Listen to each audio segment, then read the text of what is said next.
तानि सर्वाणि संयम्य तानि सर्वाणि संयम्य युक्तासीत मत्परः वसेहि यस्य इन्द्रियाणि तस्य प्रज्ञा प्रतिष्ठिता. One who restrains his senses, keeping them under full control, and fixes his consciousness upon me, is known as a man of steady intelligence. So this verse is very, very important verse in second chapter. अभी तक भगवान इंद्रियों control के बारे में बता रहे थे, कर्मणेव अधिकारते के बारे में बता रहे थे, योगस्थ कुरु कर्मणि इस प्रकार बता रहे थे. लेकिन बाद में त्रैविद्या त्रैगुण्य विषय वेद निष्त्रैगुण्य भवार्जुन ये सब बता रहे थे. बट इन रियलिटी में सेंस कैसे कंट्रोल करेंगे वो नहीं बता रहे. वो कछुआ जैसे सेंस कंट्रोल करना बता रहे थे. ओके ना, ठीक है, कछुआ कर लेता है, एग्जाम्पल दे रहे थे. बट वो इजी कैसे होता है, प्रैक्टिकल में हमें क्या करना है अभी तक भगवान ने नहीं बताया. तो that is exact verse number 61. Practical आपको क्या करना है, यहाँ पर कहते हैं तानि सर्वाणि संयम्य, समस्त इंद्रियों को फुल्ली नियंत्रण करके युक्त आसित मत्पर मुझ में कनेक्ट कीजिए, कृष्ण में एंगेज कीजिए. इंद्रियों को कंट्रोल करना है और साथ साथ इंद्रियों का एंगेजमेंट करना है कृष्ण के सेवा. वसेहि यस्य इंद्रियाणि तस्य प्रज्ञा प्रतिष्ठिता, उसका बुद्धि स्थिर रहता है. कहने का अर्थ है जो व्यक्ति इंद्रियों को पूर्ण रूप से कंट्रोल करके भगवान के सेवा में, कृष्ण के सेवा में नियोजित करता है, उस व्यक्ति को साधु कहते हैं. वो इंद्रियों को कंट्रोल कर पाएंगे. ये है प्रैक्टिकल वे. तो यहाँ पर भगवान कहते हैं मत पर, तो देव परायण, लेकिन स्त्री परायण, दान परायण, काम परायण, और ये काम परायण है. इसका अर्थ क्या है, काम उसके लिए सबसे अट्रैक्टिव चीज है, उसके लिए वो जीवन दे सकता है. दैट इज काम परायण. दान परायण, दान के लिए वो जीवन दे सकता है, अपना जीवन दान में भी दे सकता है. दैट इज क्या है, दान परायण. वैसे कृष्ण परायण और मत पर भगवान कहते हैं. मत पर मतलब यहाँ पर क्या है, कृष्ण परायण. कृष्ण परायण, कृष्ण के लिए आप अपना जीवन दे सकते हैं. तो कहने का अर्थ है इस प्रकार भाव से जब हम सेंसेस को कृष्ण के लिए यूज करते हैं तो जेनेरिक सेंसेस जो है अति सहज से कंट्रोल हो पाता है. थोड़ा परपट हम देखें. What is the highest conception of yoga perfection? The highest conception of yoga perfection is Krishna consciousness. Unless one is Krishna conscious, it is not at all possible to control the senses. तो Krishna conscious पर मतलब यहाँ पे Krishna conscious. तो Krishna conscious मतलब क्या है, कृष्ण जो चाहते हैं उसके अनुसार हमें जीना, उसको कहते हैं कृष्ण कॉन्शियसनेस. अब कभी कभी मान लो कृष्ण को भूल भी जाते हो, लेकिन कृष्ण के इंस्ट्रक्शन, इच्छा के अनुसार मान लो हम कार्य करते हैं. That is also Krishna consciousness. ऐसा नहीं कि 24 आवर कृष्ण का याद आए. कोई सेवा में लिप्त प्रसाद डिस्ट्रीब्यूशन आप कर रहे हैं, तब प्रसाद डिस्ट्रीब्यूशन में लिप्त हो गए, कृष्ण को मान लो भूल गए, याद नहीं आया, लेकिन वो किसका सेवा है, कृष्ण का सेवा है. और प्रेम से आप सेवा कर रहे हो. सामने वाला जो व्यक्ति आ रहा है, लेकिन प्रेम से उसको आप क्या कर रहे हो, प्रसाद दे रहे हो, हंसते हुए दे रहे हो. दोबारा मांगता है, चारा खाता है. तो ये भाव नहीं होगी, वो कृष्ण कॉन्शियसनेस. उसका भावना क्या होना चाहिए, प्योर होना चाहिए. प्रसाद नहीं है तो हम रिस्ट्रिक्शन करते हैं, अलग बात है. ओके, बट मन में प्रसाद नहीं है करके हम मना कर रहे हैं, ये खा लेगा करके उसके ऊपर जनरली हमारा कोई माने उस व्यक्ति के प्रति हमारा कोई एनिमिटी या बुरी भावना नहीं है, इसलिए एडजस्ट, दैट इज आल्सो सेवा। ओके ना? नहीं तो एक को दे दिया और 10 जन भूखा रहे, दैट शुड नॉट बी, वो ऐसा नहीं होना चाहिए। इसीलिए कृष्ण कॉन्शियस व्यक्ति सेंस कंट्रोल इजीली कर पाता है। व्हाट इज मत्पर डिवोटी? तो प्रभुपाद जी कहते हैं, who engage all his senses including mind and intelligence in the service of Krishna, he is matpara. Clearly तो प्रभुपाद जी परपट थोड़ा कंटिन्यूअसली कंसिस्टेंटली पढ़ेंगे ना, तो एक दिन कृष्ण कॉन्शियस हम बन जाएंगे। क्योंकि प्रभुपाद कौन है? Embodiment of a Krishna conscious person in the age of Kaliyuga, जिसको हम डायरेक्टली एटलीस्ट उनका ऑडियो रिकॉर्डिंग तो सुन रहे हैं, अगर ना ऐसा पर्सनैलिटी का ऑडियो रिकॉर्डिंग हम सुन रहे हैं और उनका डायरेक्ट लिखा हुआ चीज हम रिसेंटली अभी 1970 से, तो ज्यादा दिन का अंतर नहीं वैसे। तो इसलिए प्रभुपाद जी का परपॉट, प्रभुपाद जी का कन्वर्सेशन, प्रभुपाद जी का जब लेक्चर हम सुनते हैं पढ़ते हैं तो एग्जैक्टली कृष्ण कॉन्शियसनेस क्या है हमें पता चलता है। इसलिए प्रभुपाद जी कहते हैं senses including mind and intelligence, this is very very important. कभी कभी सेंसेस यूज होता रहेगा लेकिन मन यूज नहीं होता है, बुद्धि भी यूज नहीं होता है भगवान के सेवा। तो मन और बुद्धि को नियोजित करना अत्यंत आवश्यकता है। आगे बढ़ते हैं। तो प्रभुपाद जी एग्जाम्पल देते हैं अम्बरीश महाराज। तो भक्त थे, अपने इंद्रियों को कंट्रोल कर पाते थे। तो अम्बरीश महाराज एक बार 1 साल का उपवास का व्रत किया और 1 साल का अंतिम दिन उनको व्रत तोड़ना है। और उस दिन दुर्वासा मुनि उनके राजमहल में आए और अम्बरीश महाराज दुर्वासा मुनि उनके शिष्य के लिए भोजन का व्यवस्था की। दुर्वासा मुनि 60,000 शिष्यों को लेके घूमते थे, वो अकेला नहीं जाते थे इस कंदेश तो 60,000 शिष्यों को लेके जाते थे। पर अम्बरीश महाराज सबका व्यवस्था, भोजन का व्यवस्था की। दुर्वासा मुनि 60,000 शिष्य के साथ स्नान करने के लिए और अम्बरीश महाराज उनको वेट कर रहे हैं उनका सत्कार करने के लिए। लेकिन उस समय पे क्या हुआ कि जो पारण टाइम, उपवास भंग करने का समय है, वो बीत रहा था और दुर्वासा मुनि लेट हो रहे थे।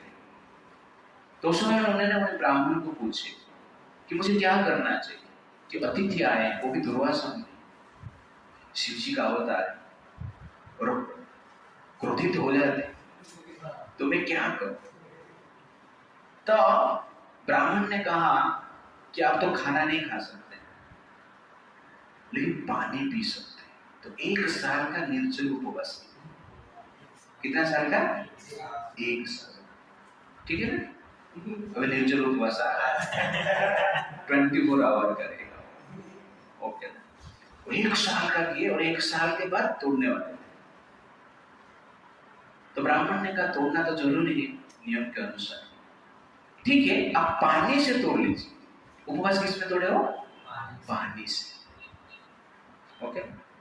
तो निर्जल उपवास पानी से तोड़ते और सजल उपवास पूरी और पकौड़ा से तोड़ते ओके।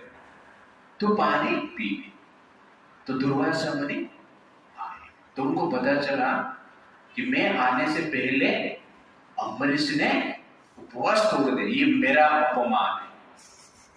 क्रोधित हो गए, अपना बाल एक निकाले और धरती पे फेंक दिए। तो उससे एक राक्षस और उस राक्षस अम्बरीश महाराज को मारने के लिए। अम्बरीश महाराज ये सब देखकर शांत चित्त से कुछ नहीं कहते हैं दुर्वासा मुनि, दुर्वासा मुनि को प्रणाम करते हैं, क्षमा प्रार्थना करते हैं और भगवान को स्मरण करते हैं। हरे कृष्णा कृष्णा कृष्णा हरे हरे, हरे राम राम राम हरे हरे। तो तुरंत ही सुदर्शन चक्र वहां पर प्रकट होता है और राक्षस को मार देता है। मारने के बाद सुदर्शन चक्र उधर घूमता है, दुर्वासा मुनि के पास जाता है। तो दुर्वासा मुनि जब सुदर्शन चक्र को देखते हैं, डर से भय से वहां से भागते हैं। भाग के वो ब्रह्मलोक में जाते हैं। ब्रह्मा जी बोलते हैं, मैं आपका क्या सेवा कर सकता हूं? दुर्वासा मुनि बोलते हैं, मेरे पीछे थोड़ा देखिए। ब्रह्मा जी जब सुदर्शन चक्र को देखते हैं, बोलते हैं, दुर्वासा मुनि को प्रणाम करते हैं कि क्षमा कर दीजिए, हम आपका कुछ सेवा नहीं कर सकते। बाद में भाग कर शिव जी के पास जाते हैं और शिव जी भी पूछते हैं, आपका हम क्या सेवा कर सकते? तो दुर्वासा मुनि बोलते, थोड़ा पीछे देखिए। तो सुदर्शन चक्र को देखकर शिव जी भी बोलते, क्षमा कर दीजिए, हम आपका सेवा नहीं कर सकते। दुर्वासा मुनि भाग कर वैकुंठ में जाते हैं और वैकुंठ में भी भगवान कृष्ण पूछते हैं कि हम आपका क्या सेवा कर सकते हैं? तो दुर्वासा मुनि बोले, थोड़ा पीछे दीजिए। तो उस समय पे भगवान कृष्ण कहते हैं कि हम आपका सेवा नहीं कर सकते, आपको बचना है तो अम्बरीश महाराज के पास जाइए। फिर दुर्वासा मुनि भाग कर अम्बरीश महाराज के पास आते हैं। तो धरती से ब्रह्मलोक गए, ब्रह्मलोक से कैलाश गए, कैलाश से वैकुंठ गए, वैकुंठ से धरती पे आए। तो दुर्वासा मुनि को 1 साल लगा। कितना साल? एक साल तक भाग रहे हैं, भूखे भाग रहे हैं, खाए नहीं। 1 साल तक रन। कितना स्पीड हुआ रहेगा सोचिए, कि सुदर्शन उनके पीछे, तो सुदर्शन का स्पीड तो बहुत बड़ा रहेगा और दुर्वासा मुनि का भी स्पीड उतना भी बड़ा होना चाहिए, नहीं तो सुदर्शन मार रहा है। सुदर्शन थोड़ा स्लो चल रहा है। ओके ना। तो 1 साल तक भाग कर अम्बरीश महाराज के पास आते हैं और अम्बरीश महाराज को प्रार्थना करते हैं कि आप ही मुझे बचा सकते हैं। और अम्बरीश महाराज 1 साल तक फिर से निर्जल उपवास में रहते हैं, क्योंकि मेरा अतिथि अभी तक खाए नहीं। पहला 1 साल निर्जल, बीच में थोड़ा पानी पी, फिर से निर्जल, 2 साल निर्जल। दुर्वासा मुनि जब सुनते हैं कि मेरे प्रोटेक्शन के लिए मैंने खाया नहीं करके ये 1 साल अभी फिर से निर्जल किया है, वास्तव में यही भक्त है, मैं भक्त नहीं, क्योंकि मेरा रक्षा करने के लिए ये व्यक्ति अभी तक खाना ही नहीं खाया है और मैं थोड़ा लेट हुआ और मेरा बिना परमिशन से ये पानी पी लिया करके मैं क्रोधित हो गया। लेकिन 1 साल तक मेरे लिए वेट कर रहा है, क्रोधित नहीं हो रहा है और मेरे प्रति द्वेष की भावना भी नहीं, मेरे प्रति पूर्ण रूप से इस व्यक्ति का प्रेम की भावना है, इसलिए अभी भी वेट कर रहे थे प्रसाद प्रभु जी के साथ लेके। तो ये जनरली भक्त का कॉन्शियसनेस। तो दुर्वासा मुनि अपना सेंसेस क्रोध को कंट्रोल नहीं कर पाए, इतने बड़े ऋषि होकर ज्ञानी भी है और योग साधना में भी परफेक्ट है। सोचिए ना, बाहर निकाल के नीचे फेंकते हैं तो राक्षस बनता है, तो कितना पावरफुल रहेगा। अब थोड़ा बाहर निकल, बाहर भी निकलेगा नहीं। ओके, राक्षस बनने के बाद इतना पावरफुल पर्सन है पर सेंसेस को कंट्रोल नहीं कर पाए। और अम्बरीश महाराज जो कि गृहस्थ है, राजा है, लेकिन कृष्ण भक्ति के कारण सेंस को कंट्रोल कर पाते। बाद में सुदर्शन को कहते हैं कि आप इनको क्षमा कर दीजिए। तो उसके पश्चात सुदर्शन जी वहां पे अंतर ध्यान हो जाते। तो कैसे संभव होता है? परम दृष्ट्वा निवर्तते, कि भगवान के सेवा में एक प्रकार की दिव्य आनंद का अनुभव होता है, ये एक्सपीरियंस ये सब लोग नहीं कर पाए। एक बार क्या हुआ, एक पादरी हिमालय में आया, एक साधु को मिला। साधु वहां पर तपस्या में बैठा था, कृष्ण के ऊपर ध्यान कर रहा था। उस साधु ने उसको पूछा कि व्हाट इज लाइफ? साधु ने कहा life means meditation on Krishna, life means chanting Hare Krishna, life means drinking jharna water, life means eating fresh foods from the trees in Himalaya, life is bliss.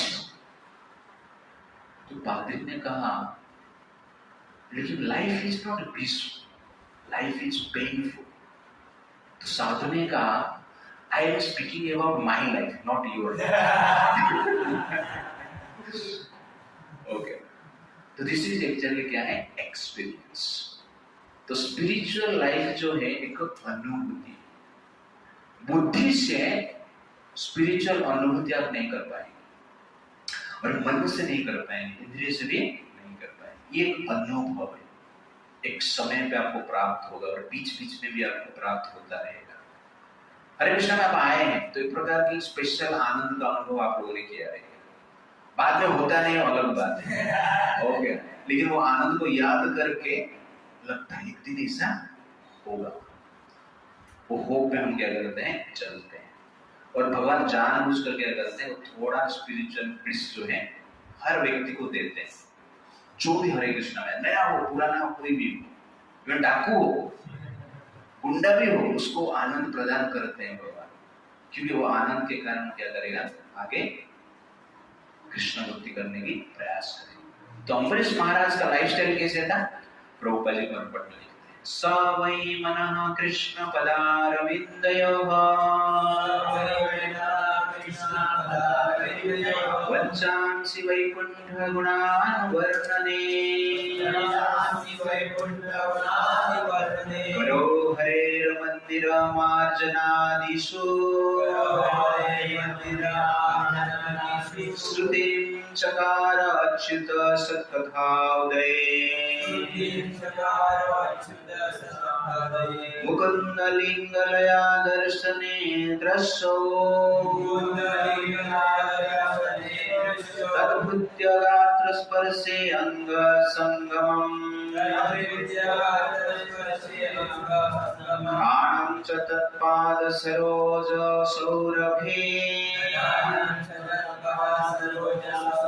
श्रीमन्तुलस्य रसनं तदर्पिते पादौ हरे क्षेत्र पदानुसर्पणे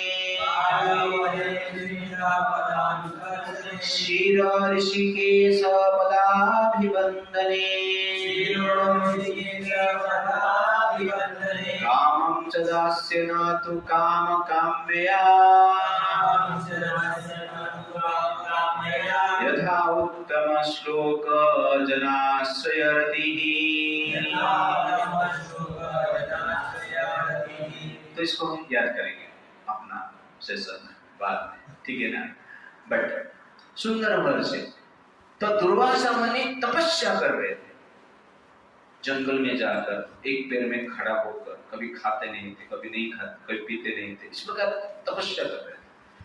बट अम्बरीश महाराज राज्य में रहकर राज कार्य करते हुए सबके लिए अपना सामाजिक रिस्पॉन्सिबिलिटी करते हुए क्या कर रहे थे, सवै मना कृष्ण पदारविन्दय, उनका जो मन कृष्ण के चरण कमल पे ही रहता।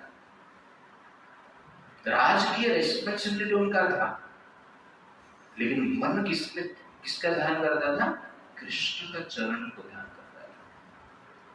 वच्चांसि वैकुंठ गुणानुवर्णन, इसलिए मन को स्मरण के लिए यूज करना है, वाणी को भगवान का गुणगान करने के लिए यूज करना है।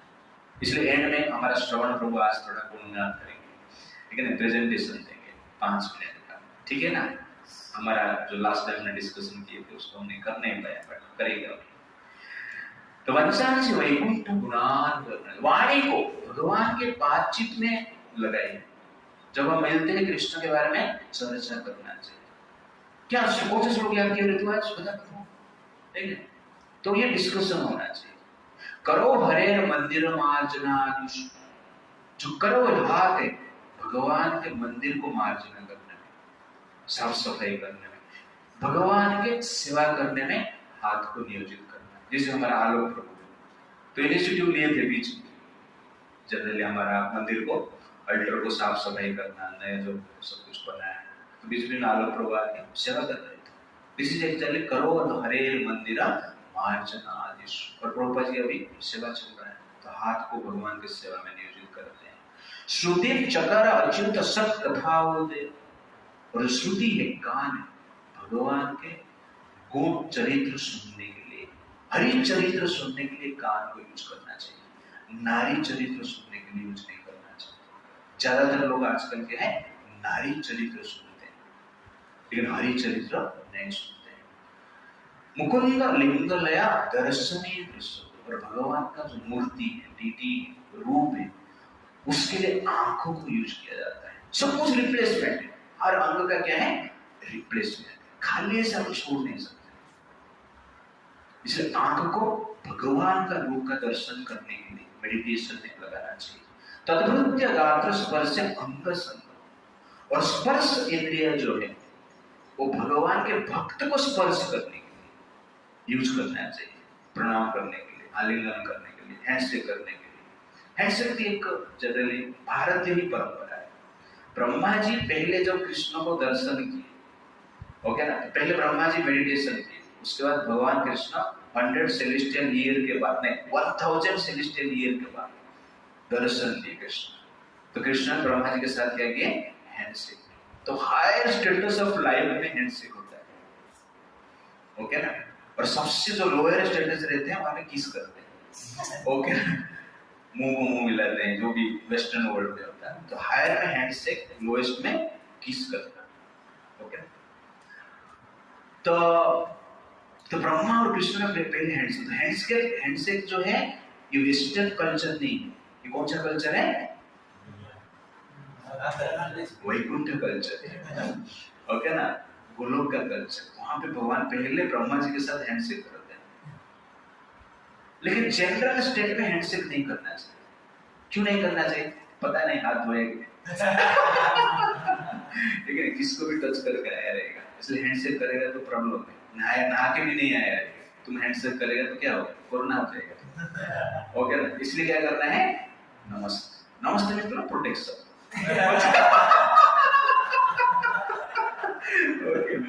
बच के रहना, मजाक कर रहा हूं मैं, प्रणाम करना है। तो मेन पॉइंट है तद्भृत्य गात्र स्पर्श अंग संगम। तो जो भक्त लोग मिलते हैं उनको स्पर्श करना चाहिए, आलिंगन करना चाहिए, नमस्ते करना चाहिए, हैंडशेक करना चाहिए, किस मत देना ये भी स्पर्श ही हमारा, अंग संगम कर रहे हैं, वो नहीं करना है, ठीक है। ये वेस्टर्न वर्ल्ड में ये सब चलता है, और भारत में भी आजकल क्या है ये ट्रेंड चल रहा है। वे लड़का लड़की जब मिलते हैं वो भी उनको नमस्ते में मजा नहीं आता है, उनको आलिंगन में मजा आता है, लेकिन किस करने में मजा, गाल को गाल लगाते हैं, इसी से करते हैं अब देखेंगे। तो अभी इटली मोदी जी गए थे, तो इटली का जो प्राइम मिनिस्टर है कौन है, मेलोनी ना, हाँ मेलोनी ने मोदी को देखे तो क्या किए नमस्ते। लेकिन ऋषि सुनक को, यूके का प्राइम मिनिस्टर जो देखे तो क्या किए गाल को गाल मिला, चीख को चीख मिला, इस प्रकार आप देखें। तो ये भारत का स्पेशल कल्चर है।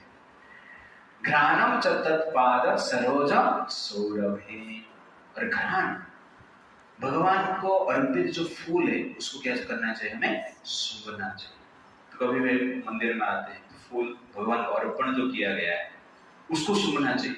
ऐसे आप जो अर्पण कर रहे हो उसको सूंघ के अर्पण होता है अर्पण होने के बाद पुजारी से मांग सकते हैं, और उसको हम क्या करना चाहिए, सूंघना चाहिए, डेली पॉकेट में रख के धीरे धीरे सूंघना चाहिए। उड़ीसा में कान के साइड में ऐसा रखते हैं, ओके ना, तो ऐसा जनरली आप कर सकते हैं। श्रीमद तुलसी रसनम तदर्पिते, और तुलसी जो पत्ता है उसको हम क्या कर ले सकते हैं, खा सकते हैं, टेस्ट कर सकते हैं, और भगवान का प्रसाद भी टेस्ट कर सकते हैं। पादान हरे क्षेत्र पदान सर्पणे, और पैर को भगवान के जो धाम है यात्रा करने के लिए, इस्कॉन टेम्पल में आने के लिए, वो भी धाम यात्रा है। अब घर से जब इस्कॉन मंदिर में आते हैं, जो पद है उसका प्रॉपर यूज होता है। This is the perfection of utility of lake. क्षीर ऋषिकेश पदाभिवंदनी, और भगवान कृष्ण को प्रणाम करना, ठीक है ना, सर झुका के प्रणाम करना, दंडवत प्रणाम करना, षष्टांग प्रणाम करना, पंचांग प्रणाम करना, ये जनरली सिर का कार्य है। तो लोग सोचते हैं सिर का कार्य मतलब क्या है, कुछ तो हट के सोचना है, इंटेलेक्चुअल कार्य करना है, कुछ इन्वेंशन करना है। तो जो साइंटिस्ट ने स्मार्टफोन बनाया है वो नरक में जा सकता है, कंपल्सरी जाएगा। लेकिन जो व्यक्ति भगवान के मंदिर में आकर भगवान के सामने सर झुकाया, इतना ही कार्य किया, वो कहाँ पे जाएगा, वैकुंठ में जाएगा। तो सर का ये प्रॉपर यूज, सर का यूज बुद्धि का प्रयोग नहीं करना है, सर का यूज क्या है, भगवान के प्रति समर्पित होना है, सर झुकाना है। सर झुकाना सबसे महत्वपूर्ण यूज है सर का, सर उठाना नहीं। तो इस्कॉन में भक्ति में झुकेंगे तो टिकेंगे, भक्ति में झुकेंगे तो टिकेंगे, और झुकेंगे नहीं तो क्या है, मिटेंगे। तो ये झुकना अत्यंत आवश्यकता है। अम्बरीश महाराज ने क्या किया, झुक गए। दुर्वासा महाराज मुनि ने क्या किया, सर उठाए और झुक गए। इसलिए उनका गुणगान भगवान भी करते हैं। भगवान बोलते मैं तुम्हारा रक्षा नहीं कर सकता, रक्षा कौन करेगा, अम्बरीश। भगवान वहां पर बोलते मैं साधु का हृदय में रहता हूँ और साधु मेरे हृदय में रहते हैं। साधु के सिवा मुझे कुछ पता नहीं और साधु को मेरे सिवा कुछ पता नहीं। इस प्रकार कहते हैं साधवम हृदयम मह्यम। और दुर्वासा मुनि भी एक साधु है, लेकिन क्या बोल रहे हैं, साधवम हृदयम मह्यम, साधु के हृदय में रहते हैं, अम्बरीश महाराज के हृदय में रहते हैं, आपका हृदय में। इस प्रकार वो कहते हैं कामम च दास्य न तो काम कामया। और जो इच्छा है भगवान की इच्छा को पूर्ति करने के लिए यूज करना चाहिए। यथा उत्तम श्लोक जनाश्रय प्रति। इस प्रकार जनरली अम्बरीश महाराज अपना समस्त इंद्रियों भगवान के सेवा में नियोजित करते हैं। दिस इज कॉल्ड परम दृष्टा निवर्तते। तानि सर्वाणि संयम्य युक्तासित मन्मर। इसका एक्सप्लेन करने के लिए प्रभुपाद जी ने अम्बरीश महाराज का एग्जाम्पल दिया। तानि सर्वाणि, हर इंद्रियों को नियंत्रण करना है। खाली नियंत्रण करेंगे तो नहीं हो, खाली अपने नियंत्रण ऐसा कर दिया कि मुझे लड़की नहीं दिखाना है, बस ऐसा 1 साल तक घर पे ही रहा। 1 साल बाहर गया तो 12 को शादी करके ले गया। तो क्या है, भूखा है, भूखा। इसलिए क्या है, इंद्रियों को कंट्रोल करना मतलब भौतिक भोग से दूर रहना है, साथ साथ उत्तासित मत करो, कृष्ण के सेवा में एंगेज करना है। ये परफेक्शन है, ये सेंस कंट्रोल। केवल इंद्रिय वस्तु को त्याग देना सेंस कंट्रोल नहीं, इंद्रिय वस्तु को त्याग करना है, कृष्ण में इंद्रियों को नियोजित करना है। वो क्या है, perfect sense control. Otherwise sense control नहीं हो सकता है। दिस इज एग्जैक्टली परम दृष्ट्वा निवर्तते, दैट इज द पॉइंट। उसके बाद क्वेश्चन है, मान लो ऐसा कोई व्यक्ति जो कि कृष्ण भक्त ही नहीं, कृष्ण के प्रति अट्रैक्टेड नहीं, वो कहता कि मैं ज्ञान से और योग से सेक्स कंट्रोल करूंगा, वो संभव नहीं। इसीलिए भगवान क्या कहते हैं कि मेरे ऊपर ध्यान करो, मेरे में इंद्रियों को एंगेज करो। जो कृष्ण में इंद्रियों को एंगेज नहीं कर पाते, जो कृष्ण परायण नहीं है, वो क्या है? विषय परायण। जो कृष्ण परायण, जो विष्णु परायण नहीं है, वो विषय परायण है, विषयों के पीछे मरते। तो आपके पास तो एक ही ऑप्शन है, दो ऑप्शन, या कृष्ण के पीछे मरो या विष्णु के पीछे मरो। एक बार एक हस्बैंड ने वाइफ ने पूछा कि हम लोग को एक अच्छा स्पॉट में जाना चाहिए, दुनिया का सबसे अच्छा स्पॉट में जाना चाहिए। तो हस्बैंड बोल रहे हैं, हाँ एक अच्छा स्पॉट मुझे पता है। कौन सा है? ना कब्रिस्तान, वहां पे जाना चाहिए। क्यों जाना चाहिए कब्रिस्तान? ना वहां पे जाने के लिए सब लोग मरते हैं, इसलिए हम वहां पे जाएंगे। Okay, it's like that. तो कहने का अर्थ है कि सब लोग ऐसा मरना चाहिए, इसलिए कृष्ण के लिए। लेकिन जो विष्णु परायण नहीं है, ऑटोमेटिकली वो कौन सा परायण हो जाता है? विषय परायण हो जाता है। जो कृष्ण में जो ध्यान नहीं है, उसका ध्यान कहां पे रहता है? विश्व में रहता है। That is verse number 62 and 63।